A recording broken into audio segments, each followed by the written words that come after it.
Asian banking and finance recently caught up with Olivier Grimonpont of Euroclear at SIBOS Dubai to talk about the trends in cross-border investment flows.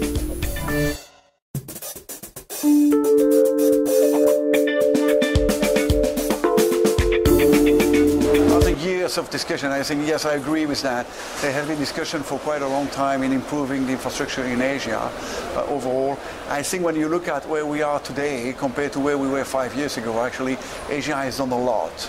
I mean, 5 years ago, quite a few countries didn't even have a CSD yet, and they do have now.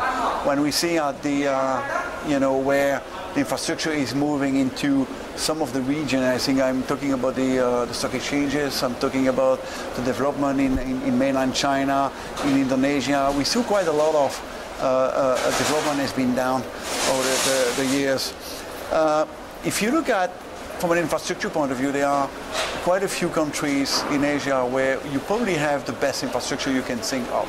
I think Singapore, Hong Kong are actually extremely issuer friendly and actually investor friendly too. So there are a lot of good things from an infrastructure point of view. Now, can we do better than that? Yeah, definitely. And I think in Asia in particular, you see a lot of need for improvement. I think whenever the legal and the regulatory framework is actually good, you see that the infrastructure are actually doing well, and I think it's extremely difficult for the infrastructure not to do well when the legal framework is good, because competition will actually push them there.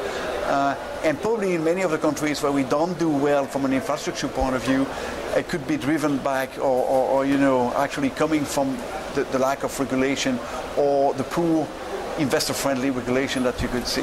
Now, it doesn't mean we should not do anything, and actually when you look at what has been done over the last few years, I think definitely we ourselves have been involved with HKMA, Bank Negara Malaysia, to offer and to develop what we call the common platform, which is actually with an objective to support the cross-border Asian flows between Malaysia and Hong Kong, using Euroclear infrastructure, but also we have, as observer, we have actually the Philippines, Taiwan, Indonesia, and Japan being observer of that, and hopefully they will join the platform at one point. The second thing, definitely BMI has been involved in that for a while. I think we have achieved some milestone on that front as well. I think they published their book where they basically list all the terms of condition and the constraint you may have in every of those single of those countries.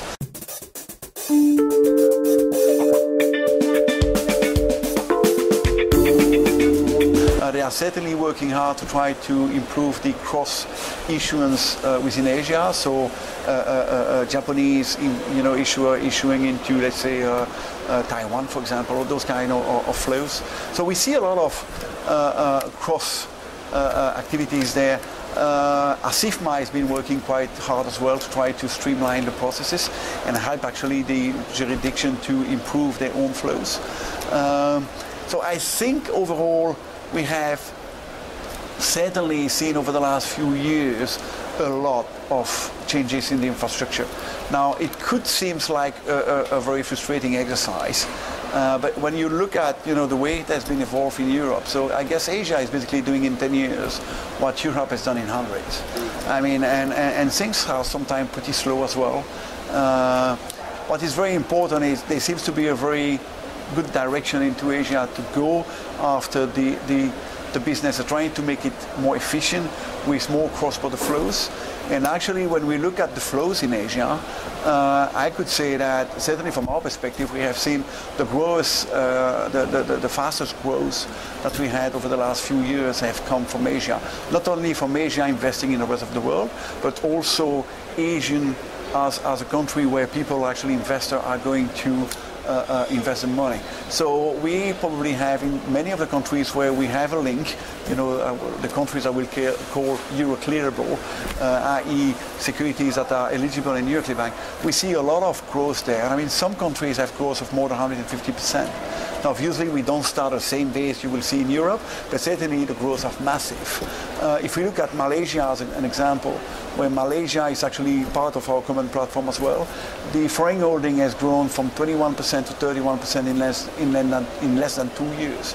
That basically makes Malaysia one of the fastest or the biggest foreign holding in Asia, actually just after Australia, and almost similar to the one in Indonesia. So a massive inflows of foreign holding or foreign investment actually going into those countries.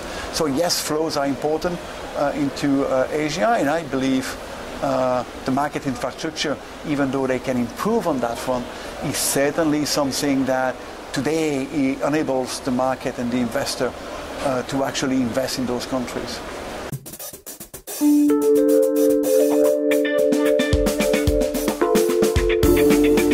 And if you look at some of the development we have seen over the recent years in Asia are actually quite astronomical. I mean, it's quite difficult to follow up and to keep up, with all the changes on the renminbi, for example, issuance. I mean, the offshore renminbi is exploding in every single place. Everybody tried to get on board on that. So we see a lot of changes on that front. I think one of the limitation or the constraint of going faster is certainly the need for those domestic countries to first put the focus on their own investors and their own issuer. And I think part of the frustration on the international community is that the market is actually not necessarily going as fast as they wish it could, but on the other side, the domestic market has their own issues that they need to solve. And I think one of the issues I would say is potentially, and that's not only in Europe, but a change on direction sometime. And the same way you will see in Europe that regulators sometimes are doing things that they shouldn't be doing. As an example, the financial tax, I think, is actually counterproductive in terms of supporting the market as a whole, and certainly killing the repo market. I think in Asia you see sometimes those kind of behaviors as well, where the market is not necessarily always very I would say aligned to where they want to go. So there seems to be sometimes a diverging decision in terms of where the market wants to go, and obviously that doesn't really help the growth of the market and the speed at which actually the infrastructure can help.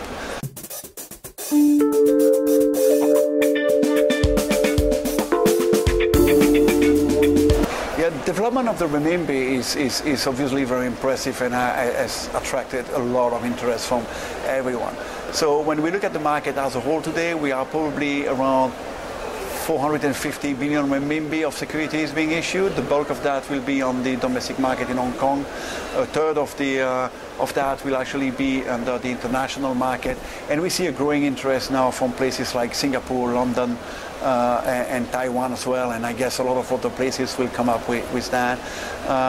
From an issuer perspective, I guess there is an interest from issuers around the world. I think the Chinese are definitely mainland China. These are interested in issuing those bonds in the international market to tap into new investors type. Certainly we see a lot of activity coming from Ministry of Finance directly that are actually providing liquidity and getting liquidity out of the offshore market as well. Investors are definitely very excited by the idea of investing into another type of instrument. Whether that's in the international market or the domestic market, whether it's in Hong Kong or in Singapore, London, and Taiwan, I think we will continue to see the interest.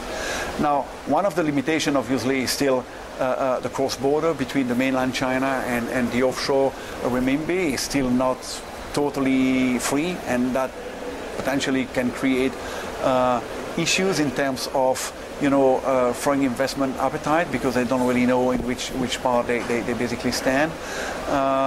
But the direction is there, and I think we see a growing appetite to issue into the renminbi. We are discussing now on the issuance of sukuk into RMB as well, so I hope to see that soon. That will basically, kind of meeting the best of both worlds. The renminbi, where you attract a lot of interest from the investor side, and also from the sukuk perspective, where a lot of people are seeing that as a new asset class. It's actually quite a clean compared to some of the other classes that you will see after the financial crisis. I think people are seeing Sukuk as a very safe investment as well. So if you could come up with something that basically meet the two worlds, the Islamic finance on one hand, the Sukuk on one hand, and the renminbi on the other end, that will definitely attract a lot of interest.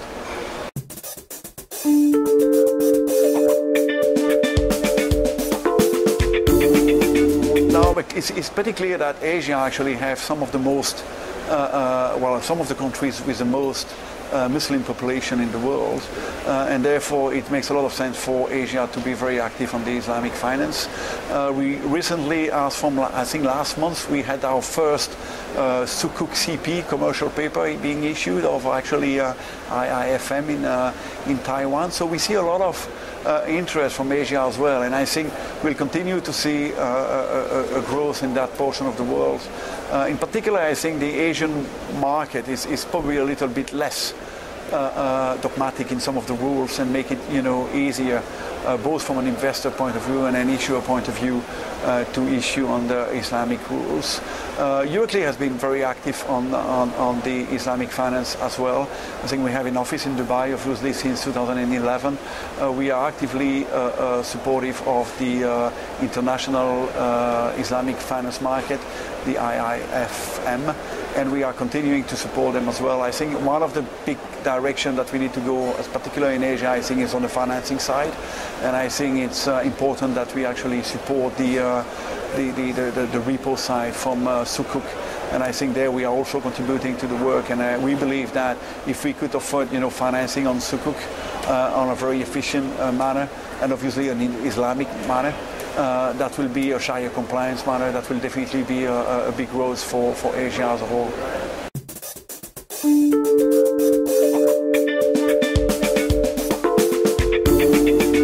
So actually Asia will definitely be directly and indirectly impacted by those new regulations. I think we are not necessarily at the same stage in terms of preparation compared to US and Europe, and I think we are actually preparing a conference that we are doing in November, and we were comparing notes, the type of topics that are of interest in Europe compared to the one of interest in Asia. And I think Asia is probably lagging a little bit, but mostly because they are less directly impacted by those new regulations. I mean, many of the impact they will see is actually not directly on them, but it's more on their own counterparties. But Asia will need to get ready. But some of the main topics that you could see in Europe or in US are actually not really applicable to Asia. To give you an example, I think the collateral transformation is not necessarily something that is really a top priority in Asia. I think the priority will be to make sure that what asset they have is actually can be mobilized. But we are not talking necessarily in the same type of leverages that you will see in Europe and in US. And again, I think many of those rules will have implication on the direct customer, the counterparties, rather than themselves, and they need to wait for those customer or counterparties to actually tell them exactly what will be the impact on their own business before they can really get ready on themselves. But I think overall you see a lot of interest from market players as well. So any discussion I have with any of my clients today, there will always be topics on collateral management, and I believe today there are quite a few providers around that can actually help the Asian market to be ready actually for those new regulations. So the EMA, Dodd-Frank Act, and IMF and all those things. So we will see a lot of activity going that front, but I guess Asia will be ready by then. It's just a matter of for them to understand what it means for their counterparties.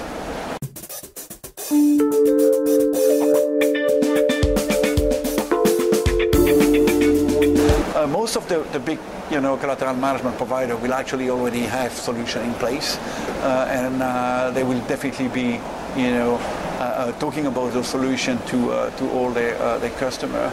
I think when you look at all the big global custodians, they will have solution in place, in particular to get access to central banks, to CCPs, and for the clearing business. We certainly have a solution ourselves, and since the world is really getting global, we believe that a regional solution might not work totally efficiently, so we need to make sure that whatever is done on a local basis is actually able to reach onto the global basis, and it's actually our own collateral platform that we call Collateral Highway, if you wish.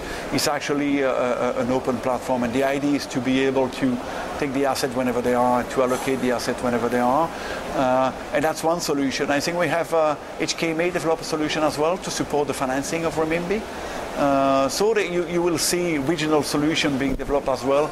I think the important is to make sure that those regional solution links to the global one, and there are quite not actually many providers of those services, and the idea is really to make sure that they are all interoperable, and then we can actually talk to each other.